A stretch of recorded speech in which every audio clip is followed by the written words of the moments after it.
जो CSS के aspirants हैं उनके ज़हन में एक सवाल आता है कि कितना टाइम दिया जाए प्रिपरेशन के लिए। हर रोज़ पढ़ना है, आपने सोना भी है, लंच ब्रेक भी करनी है, आपने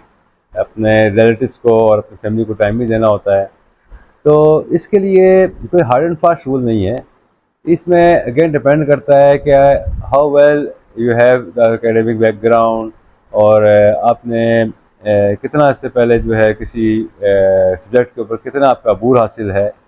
फॉर इंस्टेंस अगर आप इंग्लिश की बात करते हैं तो अगर आपकी इंग्लिश अच्छी है, रिटर्न स्टाइल अच्छा है, रिटर्न स्किल्स अच्छी हैं, तो शायद आपको इतनी प्रिपरेशन के लिए टाइम ना करना पड़े इंग्लिश एस्से और इंग्लिश क्वेश्चन कंपोजिशन के पेपर के लिए। इसी तरह जनरल नॉलेज के जो पेपर्स हैं, लाइक पाकिस्तान अफेयर्स है, करंट अफेयर्स है, या आपको कोई भी ऑप्शन सब्जेक्ट है जो आप लेते हैं, उसकी प्रिपरेशन जो है वो डिपेंड अगेन करती है कि आप कितने उसमें पहले से वेल वर्स्ड हैं। अगर कोई नया सब्जेक्ट है तो आप उसमें जो रिकमेंडेड है, मेरी अपनी ज़ाती राय के मुताबिक जो रिकमेंड मैं करूँगा वो ये है कि कम से कम 1 महीना एक सब्जेक्ट को आपको देना पड़ता है जिसमें आप बिल्कुल नए होते हैं। फॉर इंस्टेंस अगर आपने मैथ्स कम्युनिकेशन या जर्नलिज्म उठाया ऑप्शन सब्जेक्ट के तौर पे, तो उस पर आप 1 महीना जो भी बुक्स आपने उसके लिए परचेज़ की हैं उन बुक्स को आपने कम से कम 1 महीना पढ़ना है, ताकि आप उसमें आप उसमें कमांड हासिल कर सकें और आपको पूरी तरह वो चीज़ जो उसमें आइडियाज़ हैं उनको ग्रेस्प कर सकें। इसी तरह जो आमतौर पे जो चीज़ें होती हैं, जिस तरह आमतौर पे जो सब्जेक्ट्स होते हैं, जैसे कि कंपलसरी सब्जेक्ट्स के अंदर प्रीसी है, कंपोजिशन है या ऐसे है, ये आपको वीकली आपको इनकी करने पड़ेंगे। पास्ट पेपर्स को अटैम्प्ट करना चाहिए, उसके लिए आप 1-2 घंटे निकाल लें हर हफ्ते में, एक दफ़ा वीकेंड में। लेकिन जो तैयारी है, प्रिपरेशन जिसे हम कहते हैं कि आपने कंसेप्ट को पढ़ना है, बुक्स को पढ़ना है, समझना है, इसमें कई तरीके हो सकते हैं। या तो आप एक किताब को या एक सब्जेक्ट को एक दिन में पढ़ें,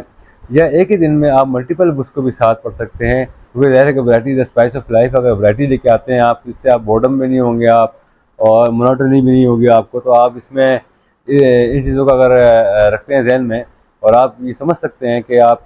इसको अफोर्ड कर सकते हैं कि मल्टीपल सब्जेक्ट्स को आप हैंडल कर सकें और उनको आप समझ के पढ़ सकें, तो you can go for it, और आप मल्टीपल सब्जेक्ट्स को भी आप डेली पढ़ सकते हैं। या फिर आप ये भी कर सकते हैं कि एक दिन एक सब्जेक्ट को करें, तो सेकंड डे दूसरे सब्जेक्ट को उठाएं, तीसरे दिन फिर किसी और को आप पढ़ें। तो it depends upon your style कि आप कैसे उसको रीडिंग स्टाइल क्या आपका, आपकी रीडिंग एबिलिटी कैसी है, आपको कितनी एबिलिटी आप में आपके अंदर क्या, जब रीड करते हैं और स्टडी करते हैं तो कितनी जल्दी आप आइडियाज़ को पिक करते हैं और ग्रेस्प करते हैं। तो लिहाजा ये तो हम बात कर रहे हैं कि